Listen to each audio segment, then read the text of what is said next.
Buenos días todavía. Primero, gracias por su presencia. Gracias al doctor Rubén Muñoz Martínez, al comité, al hospital, también Chiapas nos une, Gilberto Gómez Maza, puesto que una tesis, una investigación, aunque es propuesta, es una autoría, es una multitud de percepciones, de análisis, de comentarios. Y bueno, el título final de ese conglomerado de cuestionamientos, pues ha tomado ¿no? Representaciones y estrategias de atención a la salud mental durante la pandemia de COVID-19 en un hospital de la capital del estado de Chiapas, de Tuxtla Gutiérrez, Chiapas. Les propongo por unos minutos prestar atención a la atención de la salud mental. Trataré de desarrollar algunas cuestiones que me parecen importantes comentar respecto a la salud mental, puesto las características de un recinto como este, ¿no? Lo diré incluso así: todo aquel que no tengamos derechohabiencia de salud pública, bueno, podríamos perfectamente estar utilizando los servicios de este tipo de recintos, y de una u otra forma eso también nos involucra a cada uno de nosotros, ¿no? Entonces, hay ciertas cuestiones que me parecen, voy a señalar puntualmente en un contexto como el COVID-19. Seguramente ustedes han de recordar, probablemente, algunos efectos de la salud mental, ¿no? O sea, desde considerar enojos, frustraciones, lo que se ha denominado ansiedad, ataques de pánico, innumerables situaciones.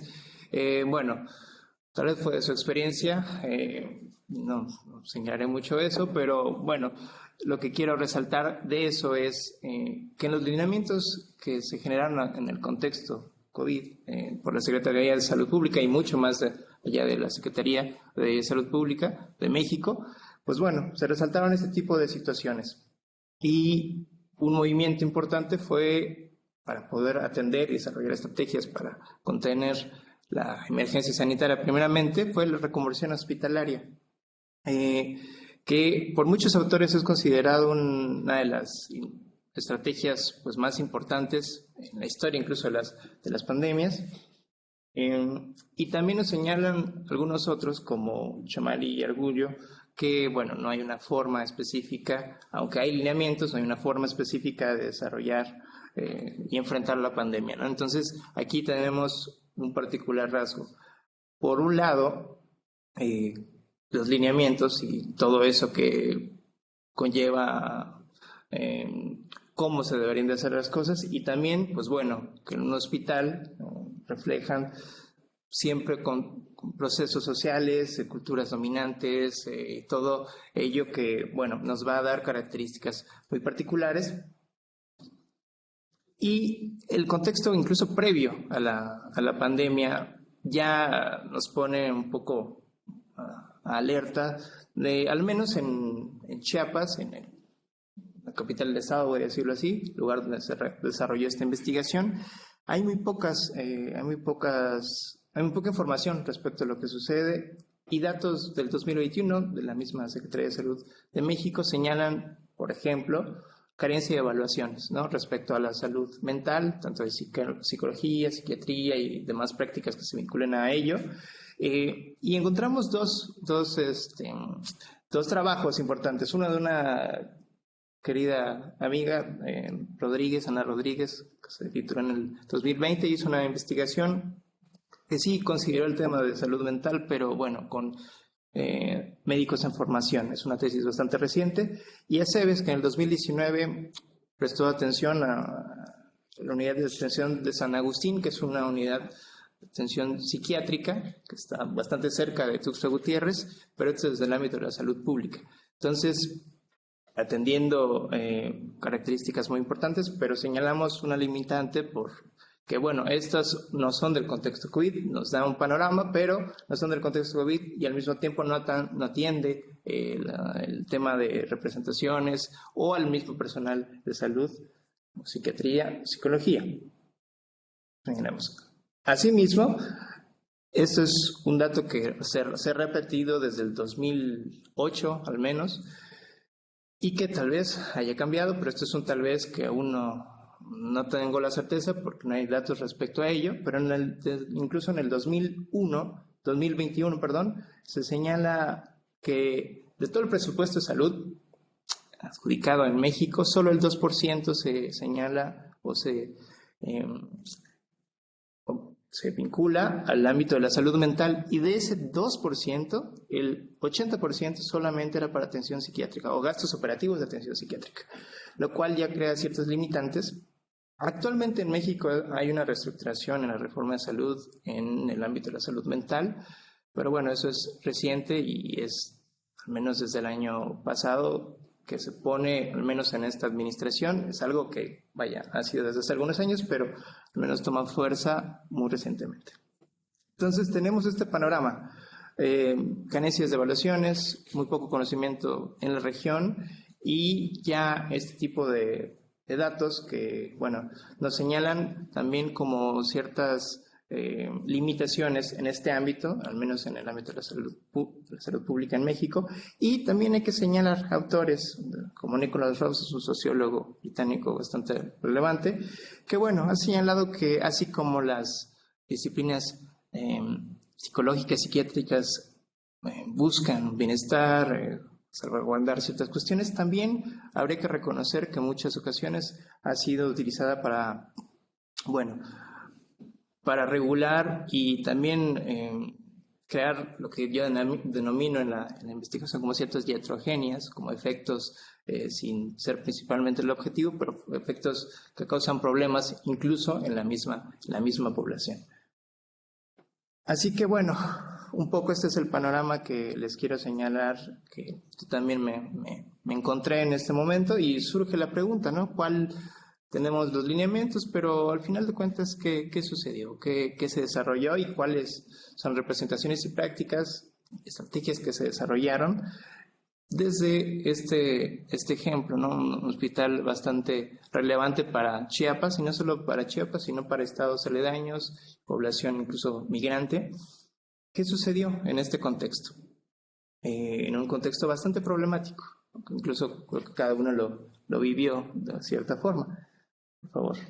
Entonces, algo de los objetivos que quiero enfatizar, ya la doctora Arlinda introdujo un poco, es identificar y analizar las representaciones, primeramente, de atención a la salud mental desde las experiencias. A mí me parecía muy importante desde las personas que estuvieron involucradas, y al mismo tiempo esto queríamos retomar los factores socioculturales y estructurales de una institución como esta, desde las representaciones, desde las experiencias del personal de psicología y psiquiatría. Se amplía un poco, pero ellos son, digamos, los protagonistas del recinto por el ámbito y el tema de la salud mental. Algunos objetivos específicos de la investigación fue identificar y analizar la cultura organizacional biomédica. Más adelante les explicaré un poco más qué se denomina esto. Pero, bueno, la cultura organizacional biomédica de la atención a la salud mental, desde el personal que ya les mencioné, y analizar también como un factor importante de análisis la percepción de riesgo del personal para tomar decisiones, para desarrollar las estrategias, para desarrollar este tipo de atenciones y describir y analizar las prácticas y estrategias que desarrollaron. Lo que también queríamos encontrar era, bueno, qué fue lo que desarrollaron y cuáles fueron los efectos de eso. ¿Cómo lo hicimos? Fue un diseño cualitativo, primordialmente. Se desarrollaron 54 entrevistas semiestructuradas y actividades de observación dentro del hospital, con la colaboración del personal de psicología primordialmente. Fueron 16 informantes primarios, como la principal población en la que la investigación se lleva a cabo el análisis, 15 psicólogos y psicólogas y una psiquiatra, 4 informantes secundarios que me interesaba acercarme a supervisores y coordinadores que estuvieran muy bien vinculados al personal de psicología y psiquiatría, y durante los informantes complementarios fueron 3 informantes complementarios que eran los directivos que estuvieron en este momento crucial del hospital. Aquí, que fue algo muy importante, me parece, y quiero resaltarlo, el modo en el que me acerco al recinto, pues fue bajo lo que denominamos teoría fundamentada, pues un marco de conceptos y teorías a partir del análisis y la conceptualización de los datos. En sí, aunque tenía un guión, aunque tenía algo establecido respecto a lo que quería obtener, una de las cuestiones que fue bastante grato, me parece, fue que no fue como tan directo, tan lineal lo que se desarrolló. Una de las cuestiones que salían rápidamente fue que el personal de psicología y psiquiatría me lo decían así: somos los que escuchamos regularmente, no somos los que hablamos. Así que para ellos fue nuevo tener como la oportunidad de hablar de lo que había sucedido, de lo que habían pensado, de lo que había sido obstáculo. Entonces, esta fue, me parece, desde este posicionamiento, ¿no? Por favor. ¿Y cómo estamos interpretando lo que sucedió, lo que recolectamos en esta investigación? Fue a través de las teorías de representaciones sociales de Serge Moscovici. Consideramos que estos son conocimientos prácticos que las personas adquieren a través de la interacción y relación con otros, influidos por su contexto cultural, social. Y bueno, estas representaciones sociales no solo serían una forma de interpretar la realidad, sino que también guían sus interacciones sociales y comportamientos. Y aquí pongo un ejemplo. Imaginemos un psicólogo en un hospital, ¿no? Entonces, las representaciones sociales proponemos que influyen en cómo éste comprende las experiencias de los pacientes, la manera en la que la gente sufre, las concepciones de salud mental que tiene, cómo interpretas estas experiencias. Entonces, también hemos de señalar que estas influyen en las relaciones e intervenciones con otros grupos, con la población que atienden, ¿no? Asimismo, crean identidades grupales, afectan sus comportamientos y prácticas.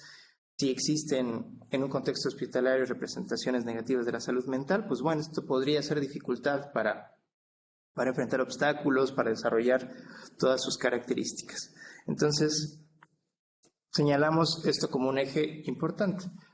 Posteriormente, hablamos de las estrategias que rápidamente se vinculan a ideas de cálculo, beneficios de reducir el riesgo, y señalamos con Crozier y Friedberg que el concepto de estrategia no necesariamente implica una voluntad consciente por parte del actor, sino que su análisis requiere explorar el contexto organizativo y racionalidad del actor.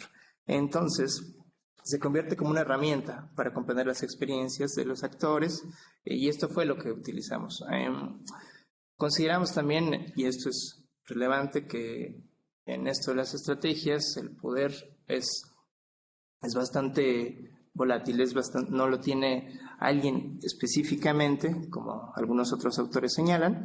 Entonces, en las dinámicas hospitalarias consideramos que es no solo está en un individuo, una clase, sino que circula en el cuerpo social, como dice el Consejo y Viesca Treviño en 2008. Así que, bueno, esto voy a señalarlo así puntualmente. Pasamos a la otra. Y la cultura organizacional biomédica, que ya les había más o menos señalado anteriormente. Esta es una categoría que a mí me permite situar mucho de las dinámicas hospitalarias.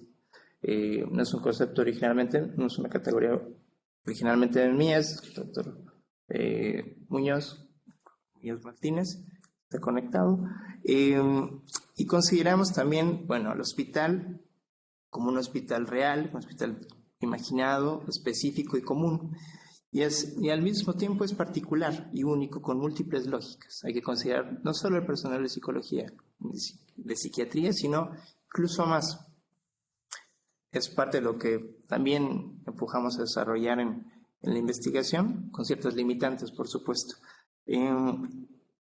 Pero bueno, consideramos entonces a través de esta categoría ciertos productos y artefactos materiales, aparatos simbólicos, aparatos tecnológicos, en cuestiones normativas, expresiones simbólicas, valorativas y comportamentales, que esto fue nombrado como cultura organizacional biomédica en su momento previo a la pandemia, en la cultura organizacional epidémica, que fue el desarrollo de la pandemia. Esto último lo voy a mencionar muy específico en un apartado de los resultados, pero bueno, digamos que es un marco de análisis que a mí me permite acercarme y situar muchas de las cuestiones que se realizan y, bueno, se continúan realizando, otras no hasta la fecha. Por favor. Y hablamos también de riesgo y del estigma. Riesgo, hablamos de la percepción de riesgo en la investigación. Como Douglas 86 lo menciona, como un constructo social que sería utilizado para realizar evaluaciones sobre las probabilidades y valores según las amenazas suscitadas, tomando en cuenta, de la mano de Lupton, las experiencias. El estigma, esto como algo bastante dinámico, por un lado, del estigma de la atención a la salud mental dentro del hospital, y también como el estigma que incluso en algún apartado de la tesis de desarrollo, que el mismo personal sufre durante la pandemia. En el caso de psiquiatría, que por caso de batas blancas, yo lo señalaré, bueno, fueron excluidos de las dinámicas sociales. Y por último, la iatrogenia y iatrogenia pandémica. Aquí, iatrogenia, como lo señala Ivan Illich en el 75,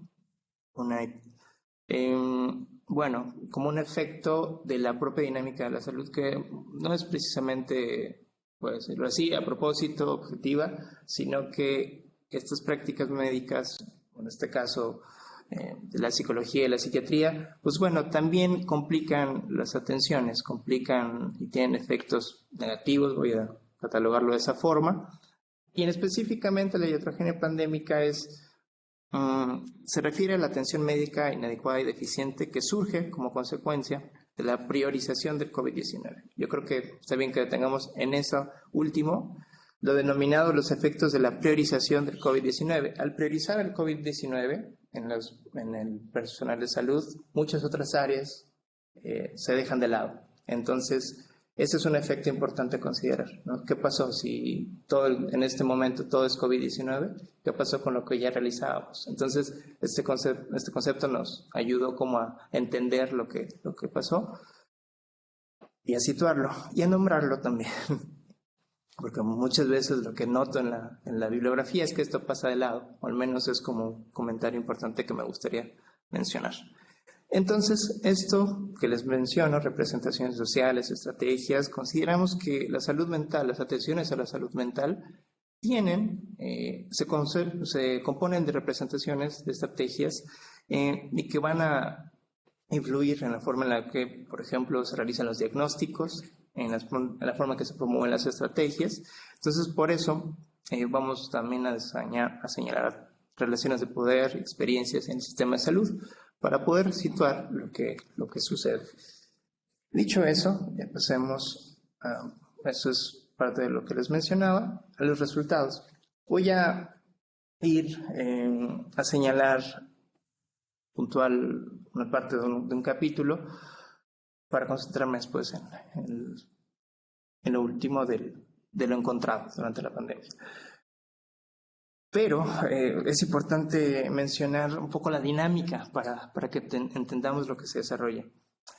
Ok, la psicología y la psiquiatría en la atención a la salud mental en un espacio como este se realiza a través de interconsultas. Las interconsultas, digamos que es un aval legal, que es un formato que permite que alguien pueda ser atendido y alguien pueda atender. Entonces, las interconsultas, vamos a señalarlo así, son realizadas si el gremio médico lo considera.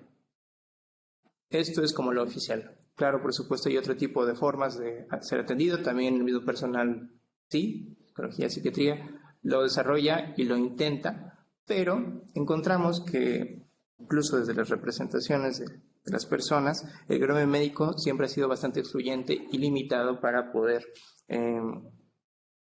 desarrollar esto. Vamos a darle a la siguiente. Por ejemplo, tenemos unas citas que reflejan que muchas veces no se piensa como primera intención la atención a salud mental desde las prácticas de psicología. Por ejemplo, se prefiere sedar, se prefiere evadir este tipo de situaciones. Y muchos de los psicólogos, psicólogas, psiquiatras dicen, bueno, es que nuestro trabajo no depende tanto del psicólogo, sino de entrevistas clínicas que haga el médico. Que esto, lo diré también con cuidado, es señalado así, pero bueno, también el personal de psicología lo puede causar, pero encontramos ya desde previo a la pandemia que hay poca disposición por hacer uso de este tipo de cuestiones. Existe la psicoeducación como una estrategia que no es precisamente una intervención, sino como algo educativo respecto a la psicología, pero bueno, es una de las cosas que se señalan, ¿no?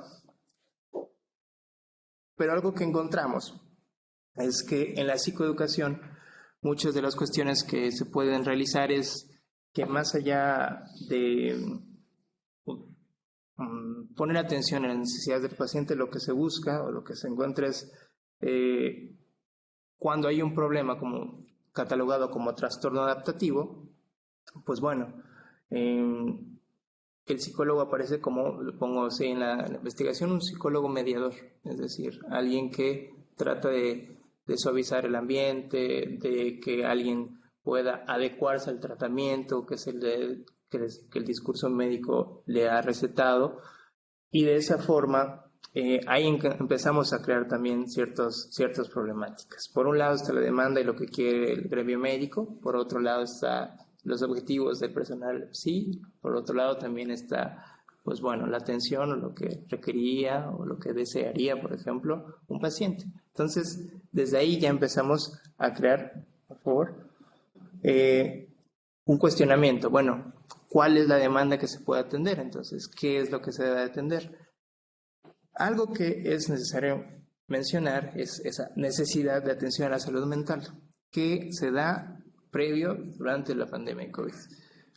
La hospitalización por poco tiempo, estadía en urgencias, por el personal de psicología se ha señalado como necesario. O sea, una persona que está en hospitalización mucho tiempo, no sé si alguien de ustedes ha estado así, pero bueno, suele tener ciertos efectos como los médicos dicen, bueno, se empieza como a caer el paciente. Entonces, ¿por qué? Porque no tiene contacto con sus familiares, no sabe lo que sucede allá afuera, las características de las personas que atienden estos hospitales, que son personas con recursos económicos básicos, entonces están preocupados por lo que sucede allá afuera, con sus familiares, por ejemplo. Entonces, se reconoce una necesidad de la atención a la salud mental. Se reconoce esa necesidad. Sin embargo, entonces está la adherencia al tratamiento y el trastorno adaptativo. La adherencia al tratamiento como esa búsqueda del personal de salud de que el que se está atendiendo se adapte a un modelo que va a solventar y a curar cierta forma de sus síntomas, de su padecimiento, de sus malestares. Entonces, algo que recalca mucho, incluso personal, bastante vinculado a medicina interna, por ejemplo, es que se empiezan a crear roces, por ejemplo. Cuando una persona no se adapta fácilmente al diagnóstico o a lo que tendría que hacer, surge a veces de manera abusiva la utilización del trastorno adaptativo. Este trastorno adaptativo es decir, bueno, alguien que no está siguiendo las órdenes que se le están dando, ¿no? Las sugerencias que se le están dando. Pero el mismo personal de psicología encuentra que así como tal, bueno, también es como una medida para que los médicos se deshagan, por ejemplo, de la persona que se está quejando mucho. Entonces, cuando por un lado se están señalando las necesidades de la población y quedan de fuera ciertos determinantes sociales, por ejemplo.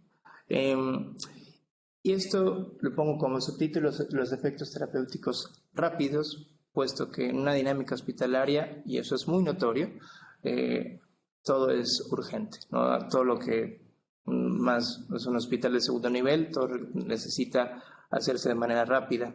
Entonces, los efectos de la atención a la salud mental regularmente no son vistos de manera de muy buena manera porque, bueno, no hay efectos tan rápidos, ¿no? Salvo tal vez los efectos de la medicación. Entonces, empezamos a encontrar este tipo de cuestiones incluso en las dinámicas previas a la pandemia, y esto hay que señalarlo porque, bueno, durante los lineamientos desarrollados se puso en primer plano la atención a la salud mental como muy importante. Pero bueno, en un hospital de segundo nivel ya había ciertos problemas con la atención a la salud mental. Entonces, ¿qué es lo que sucede? ¿Qué es lo que encontramos? Esta obligación también de adecuarse a algo, a una dinámica completamente diferente. Por ejemplo, una persona que ingresa a un hospital no sabe cómo, por si ella se siente mal y se tiene que adecuar a lo que sucede estando en el hospital. Entonces, hay diversas cuestiones, discursos, representaciones que apuntan a un objetivo de atención a la salud mental, y ahí es donde se difiere, ¿no? Y eso crea roces en sí mismo. Así que, bueno, algo que hay que señalar es que el personal de salud no tiene una cercanía a su propia incluso atención a la salud mental. Esto desde diversas esferas. Encontramos aquí estigma a la atención a la salud mental, lo que ya les mencionaba, la expectativa de obtener resultados inmediatos que no son tan posibles, el estigma o la disposición de buscar ayuda, ¿no? Por parte del personal de salud. No solo hablo del gremio médico, aunque en el hospital se enfatiza mucho el gremio médico, pero no solo es el gremio médico. La falta de apoyo de coordinadores de los servicios de salud mental, incluso considerar que el servicio que se brinda no es muy bueno, eso también se menciona, o que no vaya a ser bien visto, ¿no? Que yo médico, yo enfermera me estén atendiendo porque, bueno, ¿qué está pasando? ¿Por qué se está atendiendo? Eso también crea como un poco o escasa atención y, bueno, escaso interés incluso del personal de salud y de la población en general. Esto como parte de los efectos terapéuticos rápidos, que eso lo tomo de un libro, ¿no? Precisamente. Yo les señalaba la reconversión hospitalaria. La cultura organizacional epidémica, si bien es cierto que, bueno, hay diversas maneras para señalar estos cambios, estos desarrollos, y han habido ya antes otras formas de atender ciertas emergencias sanitarias. Algo que señalamos muy puntualmente es el uso de las tecnologías digitales, por ejemplo. Eso es bastante, no es que no se haya realizado antes, sino que ciertas características ya de nuestra época, pues bueno, promueven ciertas atenciones de manera específica. Entonces, vamos a señalar la cultura organizacional epidémica como aquello que productos, artefactos materiales como espacios, aparatos tecnológicos, protocolos, normativas, expresiones simbólicas, valorativas y comportamentales también. Las personas que forman parte de la institución, los procesos organizados para la gestión y mitigación del riesgo ante la pandemia. Ya les señalaba puntos de la iatrogenia pandémica, como esos efectos de la priorización del COVID-19. Bueno, ¿qué surge? Falta de recursos, fatiga del personal de salud, falta de equipo de protección personal, desigualdades estructurales en la atención.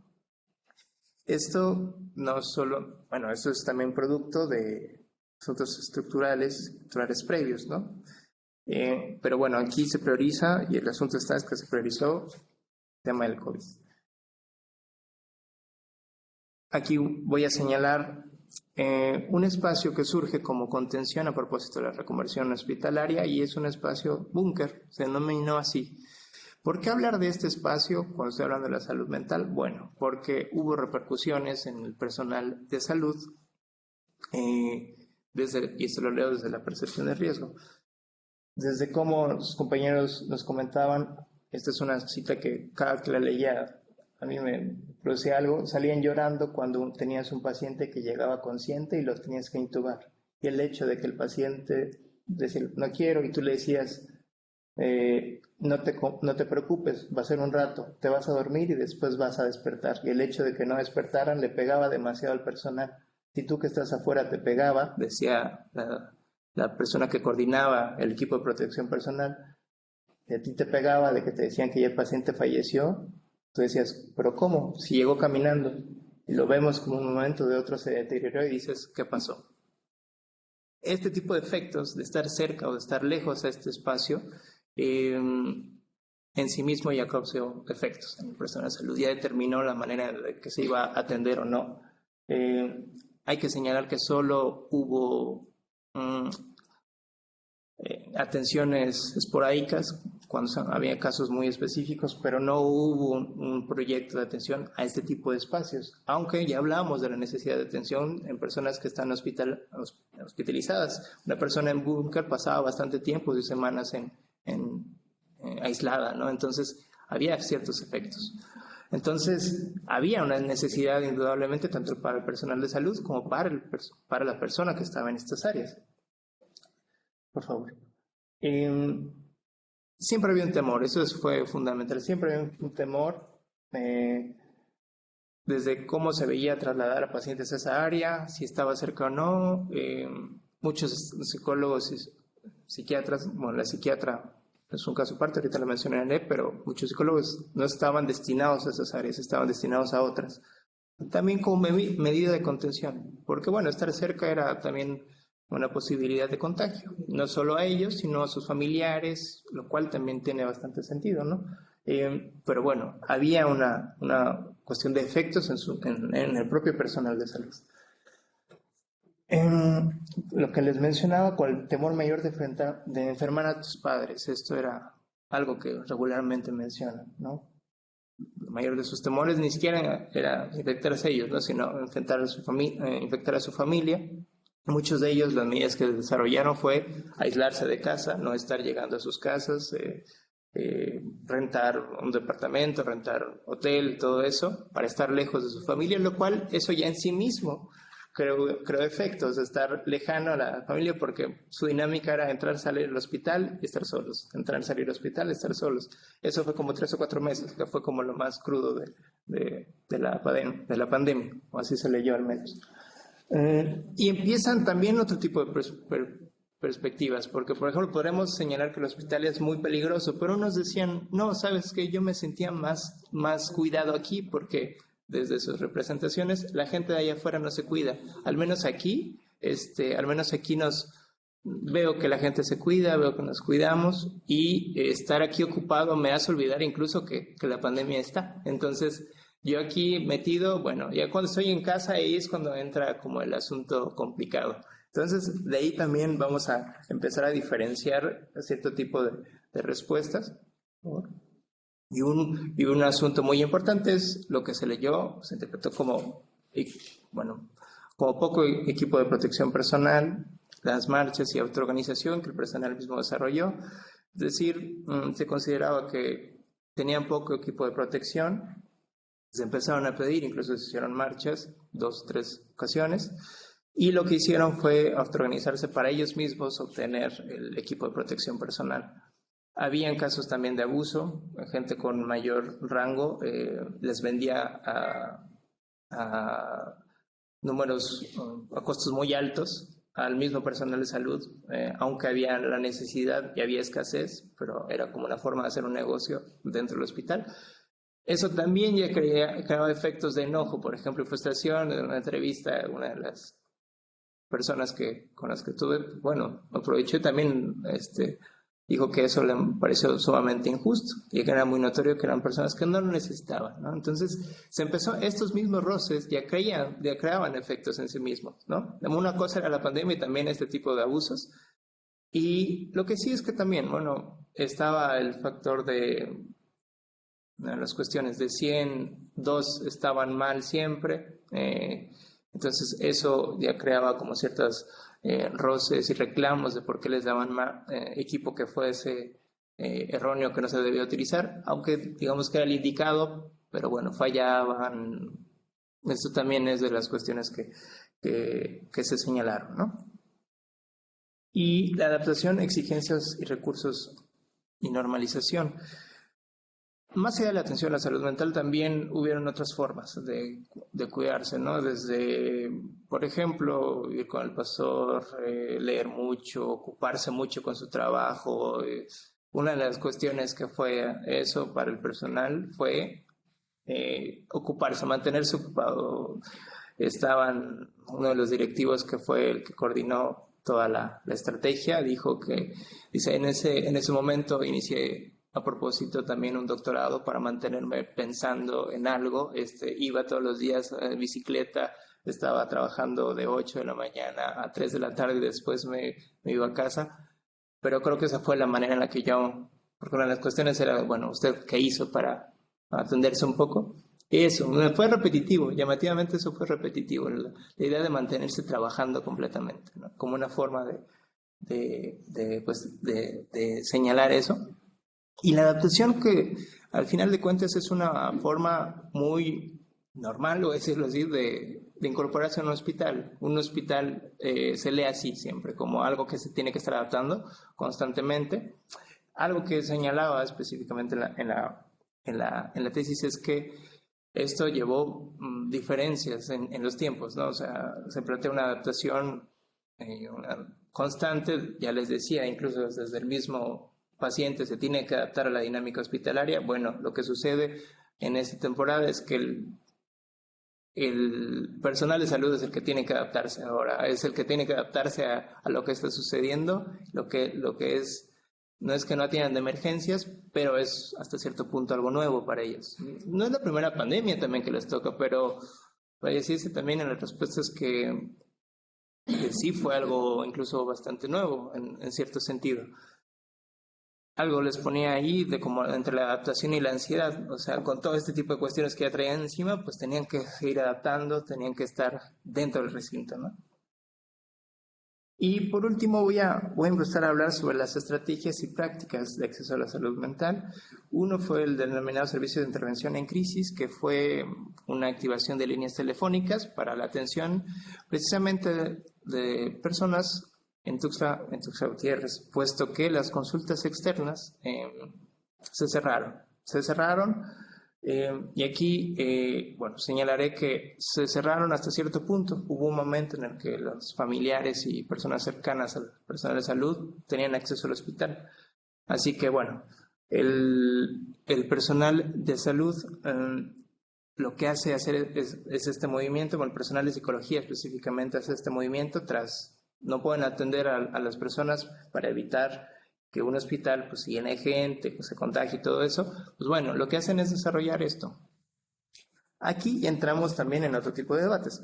¿Por qué? Porque, bueno, si ya hablábamos de una poca demanda incluso antes de la pandemia, también se encuentra eso durante la emergencia de salud. Un estudio, por ejemplo, de Muñoz y Cortés del 2022 encontró que el 36% de la población en México recibió atención médica en el sistema público, mientras que el 67% lo hizo en el sistema privado. Es decir, 48.6% menos consultas médicas que el 2019. O sea, eso fue el pico. En los datos que encontramos, ahí podemos ver cómo del 2019 al 2020 hay una disminución, casi la mitad, bueno, sí, la mitad, menos de la mitad. Y en el 2021 retoma fuerzas, ¿no? En las atenciones de la Jefatura de Psicología, al menos. Entonces, sí se señala eso, se señala pocas atenciones en este tipo de servicios. Sin embargo, también hay que señalar que, como ya les venía mencionando, si bien hay encuestas que nos dicen que Chiapas, por ejemplo, este es un dato del 2021, Chiapas es el estado con menor porcentaje de usuarios de Internet y teléfonos móviles en todo México, ¿no? Entonces, cuando se desarrollan estrategias de atención a la salud mental a través de tecnologías digitales, si bien es importante considerar eso, es relevante, pero también hay otras cuestiones que llevan a que la población no busque atención, ¿no? Hay datos que reflejan que los hombres son los que menos atienden su salud mental, que la mayoría de la atención son de mujeres. Incluso esta gráfica lo representa, esos son datos que se señalan en casi todos lados. Pero bueno, eso también es relevante, no solo en la población en general, sino incluso en el personal de salud. Entonces, eso es bueno considerarlo. Pero bueno, ¿qué es lo que surge con el servicio de intervención en crisis? Que las personas puedan a distancia tomarse unos minutos y atenderse debido a lo que le está sucediendo, lo que están pensando.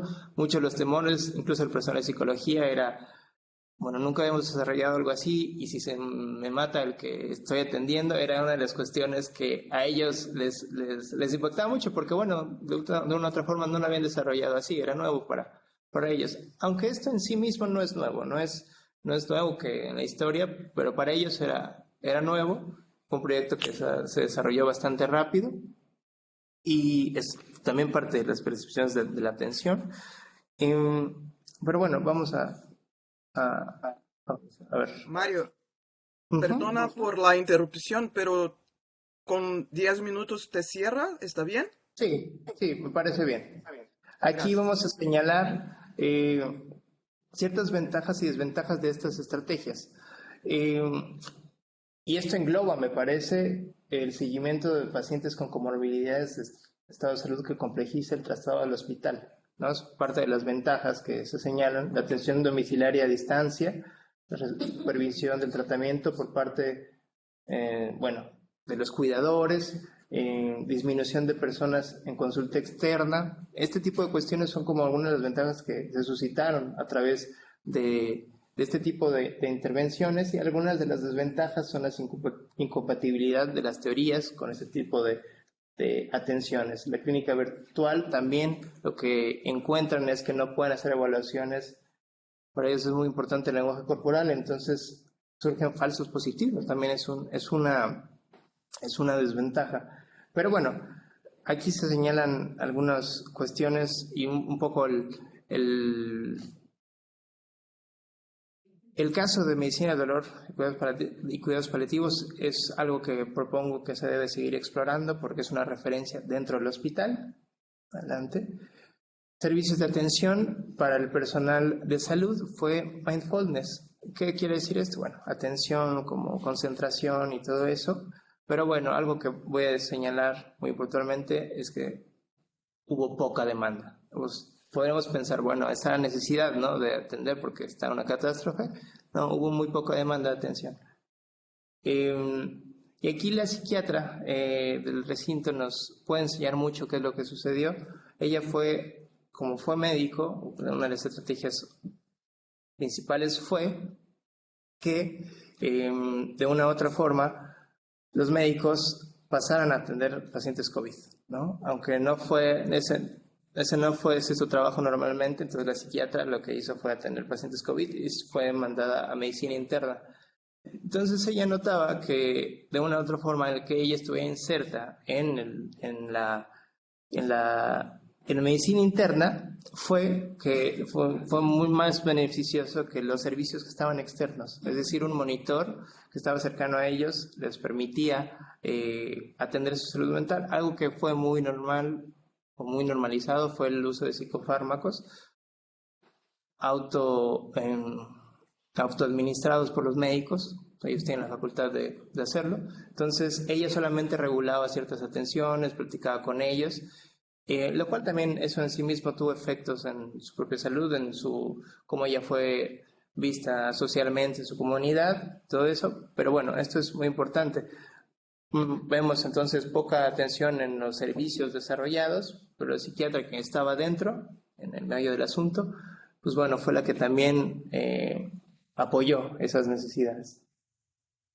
Y los usos del fármaco. Les hablaba de la automedicación admitida, porque eres médico. Entonces, bueno, son sertralina, antidepresivos y todo eso. Pero bueno, algo que he de señalar, y esto no era parte del objetivo de la tesis, pero es algo que me parece muy necesario cuando estamos hablando de la atención a salud mental dentro de un recinto como este, es el uso del fármaco como como alternativa a la atención a la salud mental. Cuando esto es mayor usado, pues bueno, vemos una degradación de estos recursos, así lo pongo así, a través de la palabra o las dinámicas. Bueno, es mucho más factible el uso del fármaco por la urgencia, por la inmediatez, pero esto no solo es en ese hospital. Desde el 2020, eso es una cifra que se me hace bastante incluso importante para considerarla, el aumento de la administración de ansiolíticos y antidepresivos, o sea, a nivel mundial subió, pero ¿qué? A partir de la pandemia de COVID-19. Entonces, esto es un movimiento no solo de este hospital, sino incluso en la forma en que se atienden las personas, en Brasil, en España, en México, o sea, en todos los datos hay cierta imperatividad en este tipo de atenciones y se van dejando de lado, pues bueno, otros. Pero bueno, más allá de que eso está bien o mal, sino nos deja como un panorama de cómo se está atendiendo la salud mental, al menos hegemónicamente en este tipo de institutos. Así que bueno, algunas de las conclusiones que quiero señalar ya para finalizar es que las condiciones laborales de la cultura organizacional biomédica funcionan como un sistema que primordialmente no considera los malestares subjetivos, voy a decirlo así, de los pacientes ni del personal de salud. Las mismas condiciones de trabajo propician, pues bueno, también efectos a las personas, COVID, no COVID. Es necesario tener una atención más integral y centrada en el paciente, sistema de salud mexicano, cosa que ya comienzan a hacer lineamientos bajo el lema de comunitario. Habría que ver qué sucede también. Y es importante hacer evidente abordar estas causas de estrés y ansiedad del personal médico al menos. Y también de otros, administrativo, de la cotidianidad de un hospital. Y las diferentes percepciones de evaluaciones que también tenemos que tomar en cuenta para el desarrollo de estrategias y de atención a la salud mental, tanto individuos como comunidades dentro o fuera del hospital. Muy importante considerar en próximas pandemias, se avecinan, es lo que mencionan, monitores cercanos al personal de salud, ¿no? Si se quieren desarrollar, esto es muy importante, alguien que esté bastante cercano a ellos, y las tecnologías digitales como una alternativa, no solo las tecnologías digitales, pensemos en cartas, pensemos en videos, pensemos en grabaciones para la atención de las personas que están dentro del hospital, que están en consulta externa, porque eso les ayuda mucho, eso es una reflexión me parece bastante importante. Eso ayuda mucho para la atención hospitalaria. Y en algunos reglamentos no se debe de hacer, por ejemplo. No es que no se haga, sí se realiza, pero bueno, hay que prestar atención en eso. Y también la importancia de los cuidadores familiares y acompañantes, tanto en la atención en tecnologías digitales como las que están en el hospital, ¿no? Entonces eso me parece también sumamente importante, son parte de las reflexiones finales que me parece que se obtienen con todo este tumulto de información. Y bueno, eso muchísimo, pero gracias.